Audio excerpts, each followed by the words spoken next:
Kemudian setelah binatang terbahagi dua mudarat dengan sebab dirinya sendiri, perangai dia memang bawa mudarat, dan ada yang tidak mudarat tapi kadang-kadang datang mudarat. Ada juga binatang-binatang yang jenis fasik, binatang yang nas terang-terang suruh kita bunuh dia, seperti hadis Imam Muslim dan lainnya, khamsu fawasiq yuqtalna fil hilli wal haram. Ada 5 jenis binatang fasik yang dibunuh di tanah halal, di tanah haram.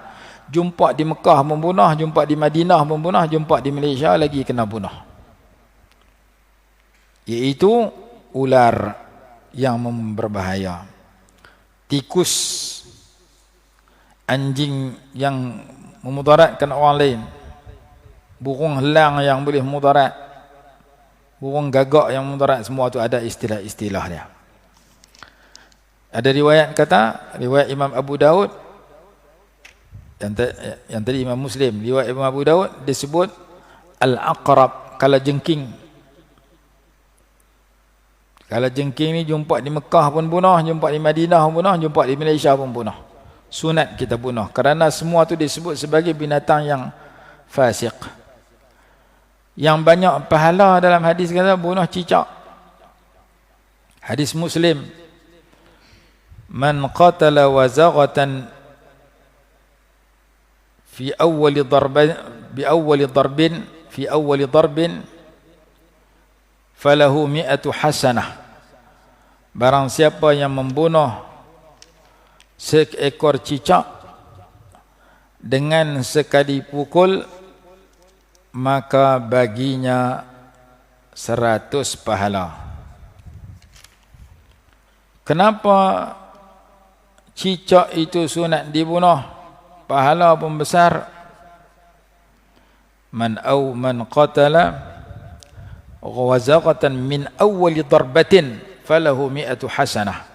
Hadis Imam Muslim.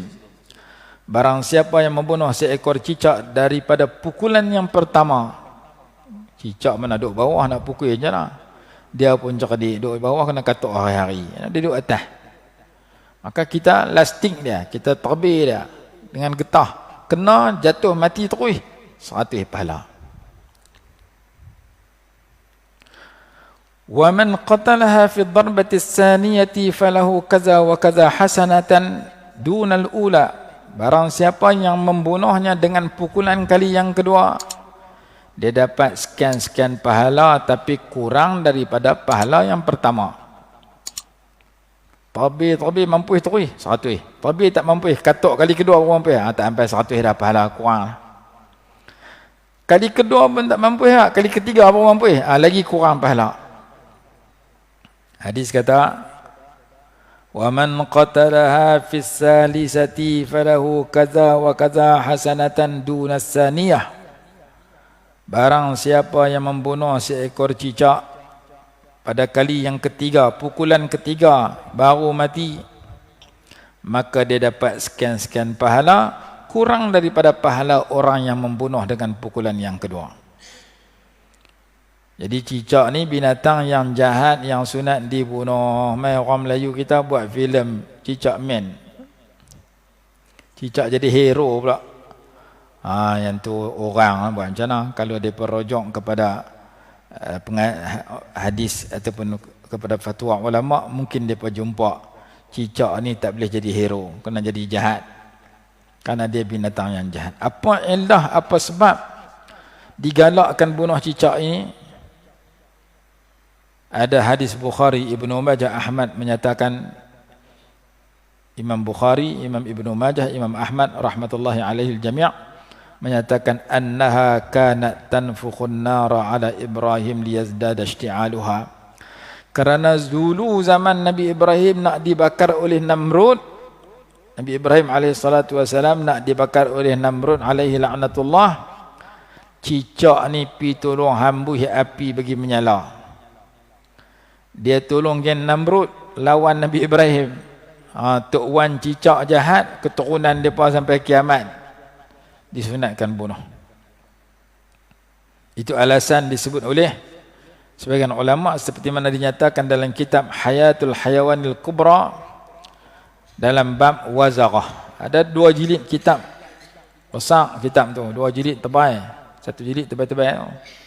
Tajuk kitab tu Hayatul Hayawanil Kubra, kehidupan binatang yang besar. Dia buat dalam bentuk kamus alif, ba, ta, sa, jim sampai ya. Alif binatang yang mula dengan huruf alif, contoh dia arnab. Ba apa dia? Ta apa dia? Sampai ya. Jadi kalau kita nak baca bab cicak buka tang waw, wazaghatan, seekor cicak. Bewak pasiak, dabbun, bewak pasiak. Ada hadis tentang bewak pasiak, bagaimana Rasulullah pernah berdialog dengan bewak pasiak, bagaimana hukum memakan dia, apakah dia berkhasiat ataupun tidak, dibahaskan panjang lebar oleh Imam Ad-Damiri, seorang ulama mazhab Syafi'i. Imam Damiri karang kitab 2 jilid nama dia Kehidupan Binatang, 2 jilid. Dia karang pula syarah Minhaj nama dia Najmul Wahhaj, 10 jilid. Syarah Minhajut Talibin. Dua-dua kitab tu saya beli, cuma tak ada baca buah atas rak. Dalam kitab tu cerita cicak ini binatang yang sunat dibunuh kerana dia pernah meniup api hambui bagi bertambah menyala. Jadi kata ulama, jangan tolong orang nak buat jahat, walaupun pertolongan kita tu sikit saja, bukan ada apa pun, hambui tu tak hambui pun menyala dah. Tapi pasal dia tolong, maka Allah Ta'ala murka kepada dia. Begitu juga sebaliknya, ada seekor burung apabila Nabi Ibrahim dibakar, ini cerita dalam kitab tafsir. Dia ambil ayak dengan paruh dia, dia pi lepas. Wahai burung, nak buat apa ayak tu? Nak padam api yang nak bakar Nabi Ibrahim. Mana boleh padam api macam gunung, hang bawa ayak setitik daripada paruh. Dia kata Allah Ta'ala tak tanya aku terpadam ke tak terpadam api itu. Allah Ta'ala nak akan tanya, hang tolong ke tak tolong Nabi aku? Aku dah boleh jawab, aku dah tolong tekat aku boleh mampu. Maka kita dengan Islam pun gitu. Tak mana kelebihan kita Allah Ta'ala bagi untuk tolong Islam, tolong. Nak tolong benda baik, tolong tekat mana kita mampu. Jangan tolong dah, tapi lawan lagi ada. Tak mana-mana tempat orang nak buat kebaikan, kalau kita mampu tolong, kita tolong. Tak mampu tolong, jangan lawan. Walaupun pertolongan kita tu macam sikit, tak ada apa pun. Jadi burung, seekor burung, tolong tu bukan ada apa, burung hud-hud. Tolong nak padam api, tapi tak boleh padam. Begitu juga sebaliknya, seekor cicak piduk tolong Namrud. Pertolongan dia pergi hambui api lagi menyala. Dia tak hambui pun menyala dah.